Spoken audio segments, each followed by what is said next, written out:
Trump says, I want peace and peace now. Vladimir Putin bombs Kyiv.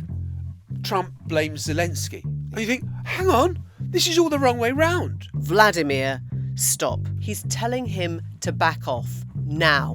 Why? When it's too late, when people have been killed. Not necessary and very bad timing. Sorry? Bad timing what? For you or for the people underneath it? Could it be that Vladimir Putin is being able to keep all the land that he has taken from Ukraine? He'll have control of Crimea. He'll have trade with the United States where Ukraine gets nothing.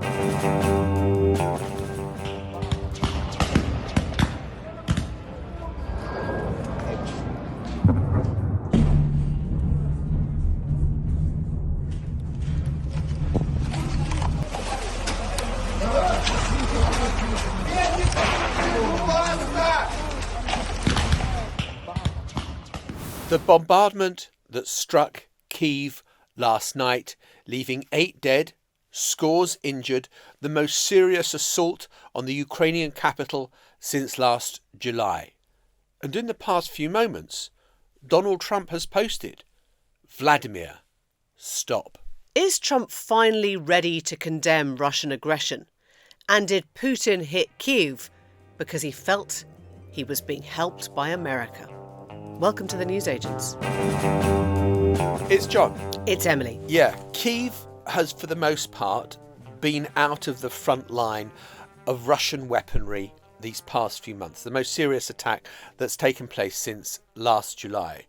And last night, Kyiv was hit with ballistic missiles. It was hit by drones. Everything that the Russian army seemed to have was fired in Kyiv's direction. And we had a note sent to us by Conall Kearney, a freelance video journalist who's based in Kyiv. The people in Kyiv are not shocked this happened, but it is by far, in my experience, the heaviest and loudest bombardment that I've experienced in my 3 years covering this war. And with my own eyes, I couldn't believe something like this could happen in the capital city, where we've kind of got used to almost like a blanket of safety of the devastation that happens in the east of the country. So for this to happen in a very modern capital city, it is just shocking, really. At around 1 a.m. this morning, I was laying in bed when I began to hear very heavy machine gun fire in the distance. It gradually got closer and closer. This is when I went to the balcony to see what was happening, and instantly I heard the distinctive sound of a lawnmower, which is the sign of a Shahed suicide drone, and it was very clear that there was multiple flying above my area. Within seconds of me recording a video, one exploded in the apartment block right in front of my building, which caused glass to shatter everywhere and what felt like an earthquake. For the next 45 minutes to 1 hour, there was just constant explosions from multiple drones throughout the city and also ballistic missiles. One of these missiles landed just 5 minutes up the road, which landed in a residential building and resulted in, at the minute, 10 deaths, including 70 people injured and multiple children. I just returned from the scene of this attack, and the devastation is kind of beyond comment. It's complete destruction. We think between 8 and 10 people are dead. We know that scores of others are injured.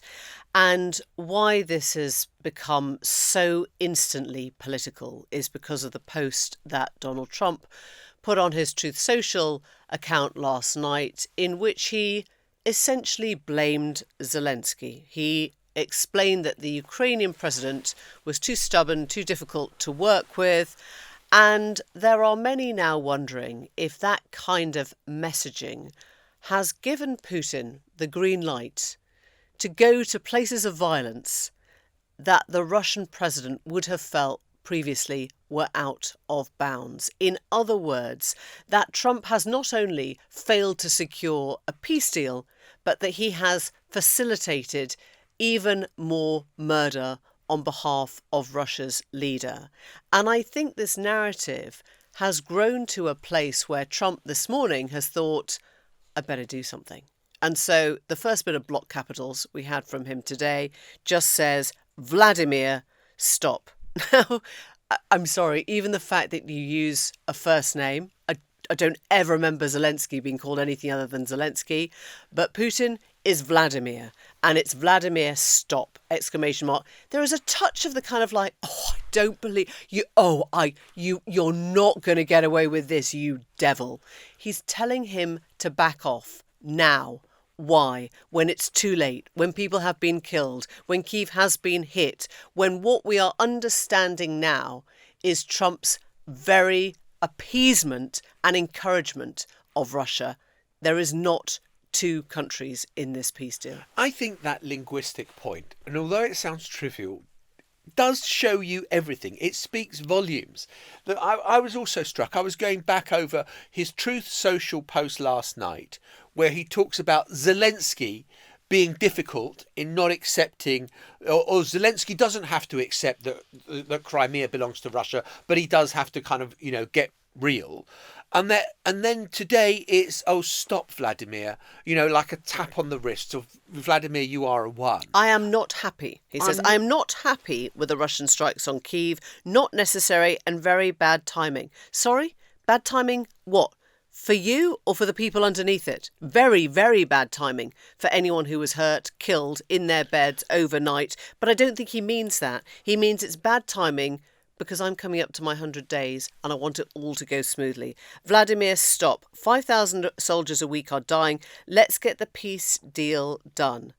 And it is almost the kind of blinkers moment of a man who realises that you actually have to ask more than one side to stop fighting if you want a peace deal. Well, it feels like, and this is not sequentially correct, but it feels like Trump says, I want peace and peace now.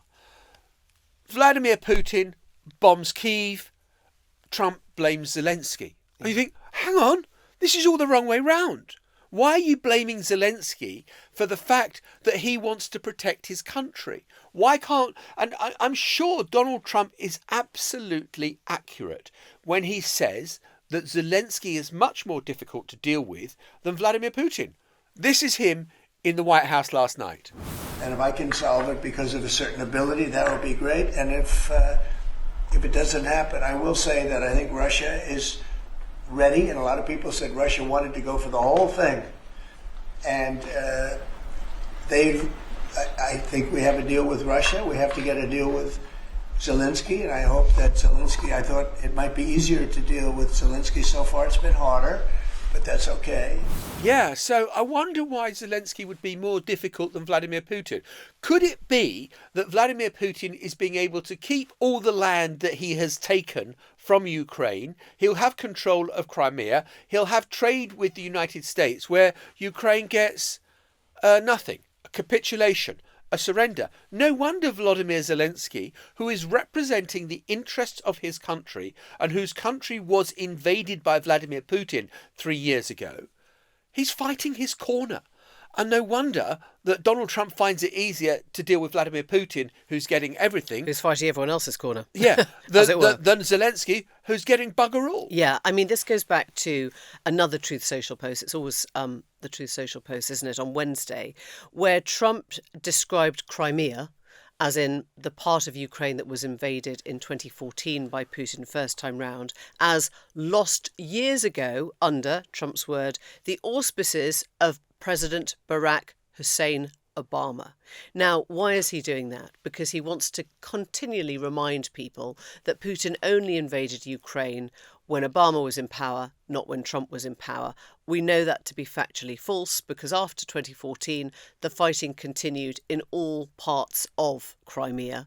And that was when Trump was president himself. But that doesn't fit Trump's narrative. So he is saying, Crimea, you lost because it wasn't me, it was Barack Obama, and it's not even a point of discussion. And Zelensky's coming back at this point saying, goddamn right, it's not a point of discussion because Crimea belongs to Ukraine. Now, even in a world whereby Trump had tried to put forward the notion that Crimea should be let go as long as it stopped there, maybe, I don't know, I don't know if there is a world in which Zelensky would have at least sat down at the table and kind of discussed it. But he's not saying that. He's saying Crimea's gone, that went years ago, and now just let Vladimir take what he wants at this point and then you'll find the fighting will stop. So Trump's not really saying it's a peace plan that gives you back your country. He's saying it's a peace plan that then will stop the fighting along the current lines. And it was Zelensky, who's been speaking actually in South Africa today, who has cut short his trip because of the overnight bombardments in Kyiv, who said he didn't see the United States putting any strong pressure on Russia as part of its peace push. Was it perhaps that little nudge from Zelensky that Trump would have tried to resist with every sinew of his bones that made him actually say, Vladimir, stop? And what is striking as well is, look, Keir Starmer has come out and he has condemned Russian aggression. You wouldn't expect him to do anything different. But even Boris Johnson, who is very close to Donald Trump and has remained close to Donald Trump and has not wanted to be out there criticising, says Putin indiscriminately butchers more Ukrainian civilians, killing and injuring 100 in Kyiv, including children. And what is his reward under the latest peace proposals? The right to keep sovereign Ukrainian territory he's taken by violence and in breach of international law. That is Boris Johnson really rounding on the peace plan that Donald Trump is championing. So even some of the people who have been most loyal to Donald Trump are feeling distinctly queasy right now about what Donald Trump is doing. Yeah. And don't forget, the war is being fought on multiple fronts. The combat at the coalface, and then the media war. And Maria Zakharova, who is a very sort of fiery spokeswoman for the Russian Foreign Ministry, has now come out saying, oh, Zelensky's a drug addict. Oh, he's very schizophrenic in his behaviour. Oh, he's not really, he's been very inconsistent. He's somebody whose brain is a bit addled. That is the story that Putin can tell the Russian population, his people, when they're starting to worry about what is going on the other side. And I'm racking my brains to think of any inconsistency, actually, that we've had from Zelensky. I mean, maybe you'd say on tone, because now the one thing that Zelensky has learned is whatever you're going to say, accuse Trump of, you have to do it very, very nicely. Yeah, and look, with Trump, I salute the fact that he is striving to get a peace deal between Russia and Ukraine. Who doesn't want this war to stop? And the kind of, Ukraine wanting a forever war is such total nonsense. Why would Ukraine want a war to continue that kills its own people and sees its land occupied? It makes no sense, that accusation. What I think is really almost puerile is the idea, and you said it a few moments ago, Emily, that this has to be done within 100 days, because that suits Trump's narrative it of had what to be done with one day, remember? Well, it was going to be one day, but now I'll get it done in 100 days. I mean, it will take as long as it takes. Isn't it better to get the right peace deal and force the negotiations as far as you can, and to get the deal that does justice to both sides, if that's possible? But no, Donald Trump wants it done within 100 days so that he can say next Wednesday, look what I've done. I brought peace to Gaza. Oh, except you haven't really. And I've brought peace to Ukraine. And that hasn't happened yet either. And it's an utterly artificial timetable that has been set, which is dictating and determining the actions of the US administration, of whether they engage or not. Yeah, and fundamentally will dictate the actions of the EU members as well. And it's really interesting, a split that I've begun to understand much better in recent days, which is between the different parts of Europe. So the Baltic states essentially believe that if they don't come in and save Ukraine, then they will be next. Poland will be next. Estonia, Finland will be next. And there are other parts of Europe, obviously further from the front line, but also more sympathetic, Hungary, for example, who says, no, this isn't going any further than Ukraine. We understand what Putin is doing in Ukraine, because Ukraine is, sui generis. Ukraine is its own thing. And we do sort of think that Putin's got a point, and we don't like the violence, we don't like the war, we want to stop the war, but we don't actually think there is any contagion. We think that Ukraine should quietly come to an arrangement with Putin, save everyone else in Europe from putting their soldiers or their peace missionaries anywhere near the border. We think it's its own thing. And I think that is going to be, if, as we expect, Trump does give up on Wednesday, and obviously we've still got the whole weekend in Rome and questions about what now happens in any kind of bilateral talks between Zelensky and Trump at the Pope's funeral, not at the Pope's funeral, but around the Pope's funeral. But if it doesn't happen by Wednesday, then it's down to you know who. It's down to Europe. And whilst you've got this very strong difference of opinion with what Putin's next move is, I'm not sure you're going to get a united front in terms of the response. You are in the position where Europe, if it doesn't happen, will be trying to arm and help and assist Ukraine without any American backing.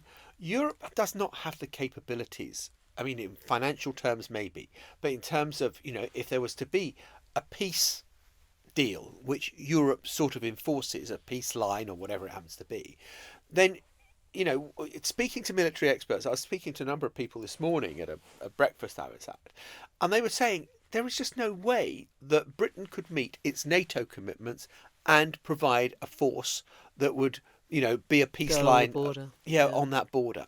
And so I think there are enormous challenges. And the way the pieces will then fall is that America walks away and Russia has won. And that what it says to bigger countries that have their eyes on smaller countries is that might is right, go for it. Yeah. No one's going to stop you. Yeah. In a moment, we're going to be talking about the letter that is putting Keir Starmer's government under a certain amount of pressure to rethink what it means for young people in Europe. That's all coming up. Next month, there is going to be an EU-UK summit in all probability. This afternoon, Ursula von der Leyen is due to meet with Keir Starmer. This is all part of a dance which we're trying to figure out if it goes in a particular direction other than just saying, well, we need closer relationships between the EU and the UK. And there's one particular area where I think something is moving, and that is about the youth mobility scheme, which to some will sound like this is free movement by the back door. Others it sounds like scooters to me. Oh, it's a mobility scheme for people with disabilities. I just keep on thinking of the scooters, but it's not about that kind of mobility, right? It's about free movement for under 30s, but 18 to 30-year-olds without it having all the ramifications of an 18 to 30s club. But it is basically to allow all the kind of, I guess, young person or student travel or gap year travel or working abroad travel that basically went once we left the EU. Yeah, and the whole idea is, and Rachel Reeves is quietly giving it some support and not knocking it down as a way forward, is that if growth is your kind of main thing and you want young people working in all sorts of jobs where maybe this will foster economic growth, then why not have bright young things coming into the country who may have skills that they can offer and that we have lost since we left the European Union. Yeah, and I guess the big question is whether we're calling it a reset or anything that is tangible enough to make people think that this is the Chancellor now looking towards Europe. And today there is a debate going on this afternoon in Westminster Hall about our trading relationship with the EU. And it comes as the MP for Welwyn Hatfield, Andrew Lewin, has penned a letter that 62 Labour MPs have signed, including, we should say, some of the newest intake, the 2024 intake, basically asking Keir Starmer to look again, to open up this scheme or to revisit a visa scheme that would allow the under 30s to move more freely, work more freely, live more freely around Europe. Now, on the one hand, the timing is catastrophic, right? Because you're thinking about the threat of reform a week before the local elections, and it feels like a kind of sitting duck target for Farage to just say, you see, they hated Brexit. I knew they'd do this. They've been at it all along. And I messaged a few Labour MPs in sort of red wall seats, reform-facing seats, who hadn't been on the letter, just to try and get a sense of what they were feeling. No response to that as things come. So I think there is a delicacy about people having their names to something that has the letters EU on it. But actually, I think there is a kind of rhythm to this now, which is that Rachel Reeves has said, yes, I'm in the US. I'm trying to get our trade relationship. I'm trying to get our trade deal with Scott Bessent at the IMF meeting, all the chancellors and the finance ministers in Washington right now. But I also have to have an eye to our closest trading partners, May the 19th, and something needs to free up to just allow that kind of energy and growth back into our country. Of course, and you can understand the tensions that would exist within government, where you have got different ministers who've been given different key performance indicators of what they need to achieve in the job. So you have got Rachel Reeves, I've got to bring back growth. And you've got Yvette Cooper, the Home Secretary, who says, I've got to bring down net migration. Why do I want to open up a visa scheme which could allow tens of thousands more people? Because it's still a visa scheme, I guess is the answer. And we do have these schemes already. We have them with parts of South America. We have them with Australia. These schemes are already in place. They are not a new thing. But what we don't have is anything that would include all 27 EU countries. Yeah. And I suppose, if you're Yvette Cooper, you're going to say, OK, well, hang on. Yeah, sounds fine in principle, but tell me the detail of how many visas we're allocating. And is it on a country per country basis, or is it the EU as a whole? And can we have any control over, we'd like highly skilled, highly educated ones, but we don't want the people who are just going to come and bum around and not contribute anything to the economy. Those sort of questions, I should imagine, will be at the front of her mind.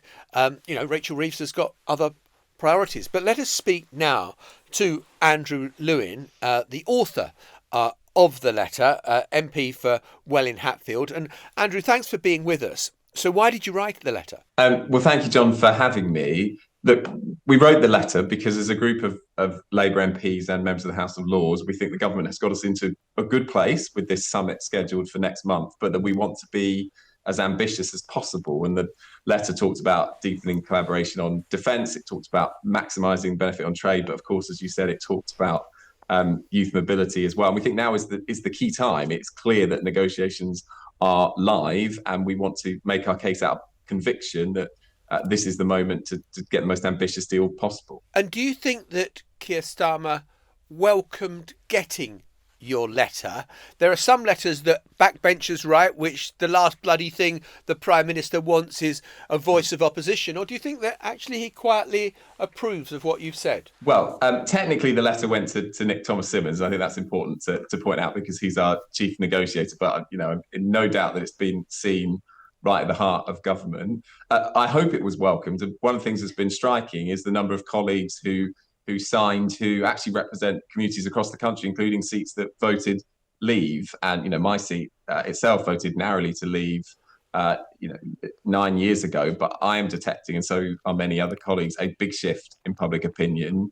We've seen huge geopolitical shifts, as you guys know well, in the last few months. And, the fundamental driving mission of this government is to grow the economy, and a closer deal with the EU is one of the best levers we can pull to make that happen. So I hope it was well received. Andrew, you've got 60 signatures here of MPs out of what? I mean, about 400. I guess the question is, why do you think more didn't put their names to it? And do you know, if you can take us behind the scenes a little bit, were there people who said, I can't a week before the local elections, but I'd like to, or you have my sympathy but not my name? I mean, what was going on here? Or do you think that it's literally just down to this 60 or so that feel this way? Look, we think 60 is a good number, and we were settled for that when we started.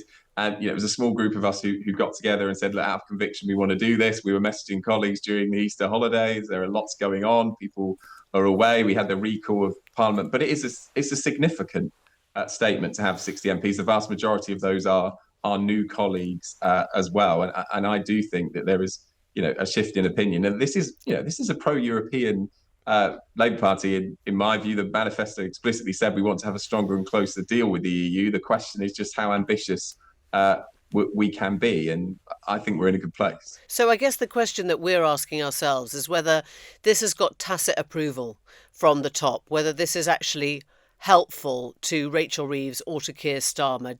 Was there a nudge from on high to say, yeah, you can go for this without any of the newcomers getting into trouble? No, I promise you there wasn't a nudge. A few of us have been talking about this last few weeks in the lobbies and the tea rooms of Parliament, and we decided over the Easter holidays to go for it and to appeal to colleagues to sign up. So no, it was done. It was done, as a group, as a small group. There was no nod, but the reception, I think, has been positive. In a big variety of seats across the country. I tell you what, I bet Nigel Farage is delighted you've written this a week before the local council election, saying what we need to do is to let in more foreigners. Well, do you know what? I don't spend too much time worrying about what Nigel Farage thinks, but I have noticed he talks about Brexit a lot less now. If there's one thing that Nigel Farage and the Reform Party are associated with, is being champions of Brexit and a deal that's cost the economy £100 billion, and an issue where public opinion is very definitely moved from where it was a few years ago. So I'm more than happy to have a debate with Nigel Farage. In fact, I've got one in Westminster Hall this afternoon. If he turns up, I'm very happy to take an intervention and have a chat with him. But we need to take this debate on in the Labour Party, and I'm happy to play a part in doing it. And you say take the debate on within the Labour Party. Do you sense that Rachel Reeves, the Chancellor, is on the same page as this as Yvette Cooper, the Home Secretary, whose task is to bring down net migration? Well, look, I'm not privy to conversations in the Cabinet, but I think I can say with confidence that Rachel, as Chancellor, will say the number one mission of the government is to drive growth so we can improve living standards. And for me, there's no question that the deal signed by Boris Johnson, cheered on by Farage and co, took us further away from the European Union, put up barriers to trade, and has cost us money. So the government's clear it's looking for a closer deal. The live question is how ambitious we are, and if we can help nudge further in that direction, then I'm happy to play that role. Let's talk about that ambition, because you've said in the letter we should work to end the 90-day restrictions for touring artists and create new opportunities for young British people to work and travel in the EU and vice versa. You're talking about a new and bespoke youth visa scheme. That's for citizens under 30. What does that mean then? Just spell out exactly what you're asking for. Sure. Thank you, Emily, for asking the question, because this can get caught up in, or is it a return to freedom of movement? And it's definitively not. And the reason for that is what we're calling for is a youth mobility visa-based scheme. And practically that means you have to apply for a visa if you're somebody who lives in the UK and wants to spend time in the European Union and vice versa. And it would be based on the model that we already have with lots of other countries across the world. So we have youth mobility schemes with Australia, Canada, New Zealand, perhaps not a surprise, but we also have them with San Marino and Uruguay. So there's an established principle. How long is the visa then? I mean, would this give young people a year off in Europe? Well, we've said bespoke scheme because it's got to be negotiated. We've not put a timeline on it. Typically, they're a year or two, but that's for negotiation. For us, it's the principle of making sure that our closest allies on our doorstep, we have this opportunity, which we currently don't, even though we have it with lots of countries much further afield. And would it be numbers limited? Would it be open to anyone under the age of 30? Or would you have to say, well, we can't just have every under 30-year-old kind of heading to these shores. We need to put a cap on it. We've said subject to a cap. We think that's realistic and pragmatic place to be. And again, there's schemes that we have with countries elsewhere that exist. So, for example, with Australia, there's a cap of 35,000 a year. And what's interesting is that more Brits went to Australia last year than the other way round. So it actually contributed to is this a cap on the EU altogether, or is it a cap per country? It would be for the European Union altogether, because the European Union approaches these kind of negotiations as a bloc with a single mandate. So that would be the process as opposed to individual deals, I think, with France or And if Germany. Rachel Reeves said, hang on a second, I'm literally talking to Scott Bessent in the US right now, trying to get a trade deal across the line, and you here are starting to open up stuff that sounds very pro-European, it's really unhelpful, what would be your response? Do you think, is that where you are? You are looking to Europe, not to the US? I think I'd be surprised if Rachel said that, because she has said herself that she wants to see an ambitious New Deal with the EU. She was the first Chancellor since we left the European Union to attend the Eurogroup meeting with her peers across the country a few months ago. So, I think she shares the ambition to get closer to Europe, and the debate is about, the precise detail, which we will appreciate. But I'd be very surprised if you took that stance. Andrew Lewin, thank you. Thanks very much thanks for coming on. Thank you both. Thank you. Yeah, I mean, one of the questions I guess we're always asking is, where is the kind of public on this issue now? And the latest thing I think we've seen specifically on this question of the EU mobility scheme, the visa relaxation, whatever you want to call it, is a mega poll of about 15,000 people that was undertaken by YouGov on behalf of Best for Britain. Now, Best for Britain are unashamedly pro-European leading, but YouGov is a neutral pollster, and they have found that 2/3, 66% of respondents said they were in favour of a reciprocal EU-UK youth mobility scheme, which would give young Brits, interestingly, 2 years in the EU and young Europeans 2 years in the UK to work and travel. So I guess your question was like, why wouldn't you? What does it lose? Post-Brexit, nobody's suggesting that we reopen freedom of movement. Nobody's suggesting that you kind of re-enter the EU. But this is something that I guess has a time limit on it, but has the flexibility to work both ways, which is why it's probably a no-brainer for the government if they can find a way to not spook leavers that have now voted Labour in those seats. Look, we've discussed many times on this podcast, does Keir Starmer need to be as cautious as he has been over Europe? And what you've just read out suggests that the public are in a place where they're way in front of him. They're way in front of him. Yeah. And I think that Keir Starmer doesn't want to frighten any horses. He doesn't want to reopen a debate whether Britain is kind of looking to get back into the European Union. This seems to me very discreet and confined to a particular area where it's just logical. If you're in your 20s and you've got the opportunity to go and live and work for 2 years in Berlin or Paris or Madrid or Rome, wherever it happens to be, or Sydney or Melbourne, why wouldn't you? We'll be back in just a moment. Before we go, we wanted to tell you about our episode tomorrow, in which we have interviewed the man who gives us all nightmares, Charlie Brooker, of Black Mirror fame, and we talked to him about how the inspiration for this new series came about, and I think we might have ended up really freaking him out. So you saying you think we're in the apocalypse, I don't know if that terrifies me on some level, that you say that, and that's the sort of thing that I might think. I'm very cheerful with it. Well, how can you be cheerful? Oh, I'm fine. You're fine with that? I'm sort of fine. It's Insomniac's curse. Right. I think we'll look back going, oh, it was already happening. It's all been happening. It's been happening for 20 years. But that is doing our kids a disservice to have that attitude. Is that what? I can't believe I'm saying this. Cheer up, mate. Listen. Lectured on optimism by Charlie Brooker. But the next generation, we owe it to the next generation to not give up, and that, they may well surprise us. And I remember reading years ago, because I've always been I remember.